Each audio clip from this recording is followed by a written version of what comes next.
Hey guys, CJ here, and of course I'm bringing you my last Agent Carter review. That's not because I'm quitting, that's because this is, of course, the last episode, and that is very sad. And before I dive in, I just want to start by saying, when this was announced, I was kind of right there with some people that were kind of really like, why? Why do we need this? Why do we need this series? Why are they doing this? And I was kind of like, well, we'll see. I'll give it a shot, but I'm not quite sure about it. And let me just say, this series was such a treat, and I'll talk more about this at the end. And I sound like a really old person when I say, "Oh, it was a treat," but it really was. It just came out of nowhere. It was the best kind of unexpected surprise, and that's a good one.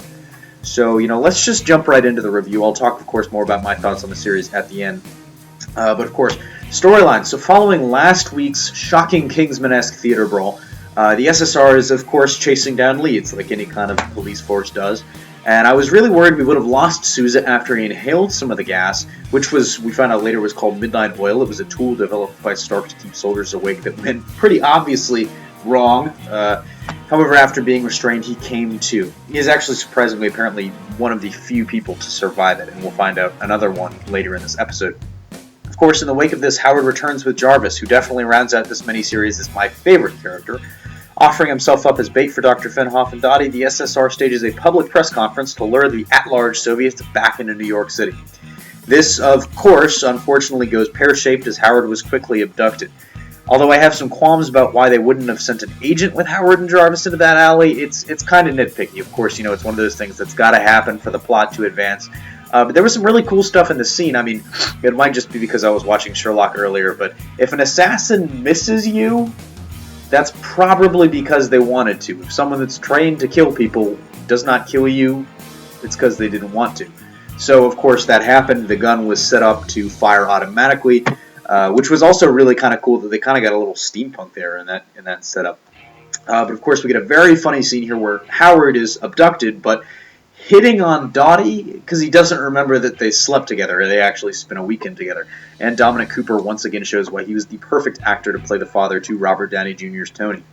To paraphrase Qui-Gon, there's always a bigger vault, especially in the case of Howard. Fenhoff does Fenhoff things, and by the time the SSR gets there, Stark's taking off in a plane under hypnosis, and it's revealed that Fenhoff's ultimate evil scheme was to both kill and humiliate Howard by having him spray Times Square with Midnight Oil. A little background here, this of course takes place on May 8th, which is VE Day, Victory in Europe Day, so everyone's gathering in Times Square for a big celebration. What better place to really unleash a vial of rage gas straight out of Kingsman.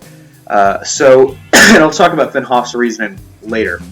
In the showdown we've all been waiting for, Dottie and Peggy go mano y mano, or mana y mana, I don't speak Spanish, but the fight is quickly over, and Dottie, though she was really kicking ass and had the upper hand, she appeared to die after being kicked out a window.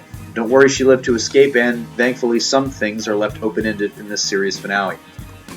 Fenhoff gets the jump on Thompson and seems to have Sousa under his sway, of course using that hypnosis that's gotten pretty annoying for Agent Carter and comrades. Although everybody's favorite, future Mr. Carter, Sousa, pistol whips the doctor and reveals he was wearing earplugs the entire time. Ultimately, Peggy talks Howard out of hypnosis by finding some closure herself, convincing Howard, who believed that he was finding the frozen Captain America in the wastelands of the Arctic or Antarctic, whatever it was, that he and Peggy herself needed to let him go. The ending actually might leave a sour taste in the mouth of some viewers, as Thompson gets all the credit for thwarting the attack, although the showrunner saw fit to leave us with two great things. First, a long, lingering look between Peggy and Sousa, so cue the Marvin Gaye. And a final scene between Peggy and Jarvis in which our favorite British butler entrusts Miss Carter with a vial of Steve's blood. And as a final bit of closure, Peggy, in a beautiful sunset over the New York kind of harbor, pours the blood into the river, perhaps the most touching scene in a Marvel production so far. I wouldn't put it above the Winter Soldier Peggy scene, but man, that got you in the feels. We also get a nice little after-credit Easter egg with Toby Harris and Fenhoff now cellmates that, of course, kind of hints at the creation of Hydra. And why you would put the two people there, the two really bad guys in a cell together, just doesn't make sense to me. But of course, this actually, and I just thought about this as I'm speaking now, this actually does kind of help explain, sort of why Hydra is the way it is, why it's both, part Nazi and part Soviet. So let's go into some pros and cons. Pros: it's a nice touch that Howard's greatest shame is that he couldn't find Steve, and it really makes sense for his character. We get some really nice kind of cheap character development here, and I say cheap not because it's like chintzy, but because it just doesn't come at a very expensive cost for the production. But Stark's monologue about Project Rebirth being the best thing that he ever did with his life was really, really touching. And the Peggy v. Dottie fight was arguably the more anticipated than Mayweather versus Pacquiao at this point. And though it was short, it was the cat fight we've all been waiting for since Dottie was revealed to be a big bad. Dottie, of course, lives to fight another day and ultimately will surely give Peggy even more trouble in the future, even if we won't see it. I'm actually glad that they left it a little bittersweet, the ending, which might, upset some people. It really is more honest with the times that the show's based in, and it gives us a much more realistic lead into the Agent Carter one-shot. Plus, it sets a much better lesson about self-worth in the end, because Carter's like, I don't really need the approval of others. I'm self-motivated, which is something that we all should strive to be. Some cons. Ultimately, Fenhoff's major motivation seems kind of thin, to say the least. I mean, don't get me wrong, going to the ends of the earth to kill and humiliate Howard is a perfectly understandable thing to want if he killed your brother, but to go to all of that length, it ultimately comes off as kind of anticlimactic. And I really wish we had gotten some more Dottie and the Black Widow program background, but maybe that'll be discussed in Age of Ultron. We know Black Widow is going to be shown something. Maybe Dottie goes back and kind of takes it over. Just in retrospect, this show has been such a delight for Marvel. Once again, using old people words, it was such a delight.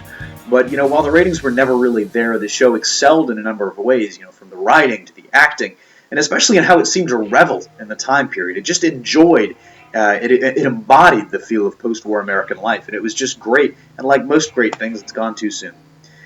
Comment below with your thoughts on this episode and the series. Ultimately, I'd give this finale an 8.5 out of 10. As a whole, I'm certainly going to be missing it. Signing off, this is CJ, and I'll see you next time.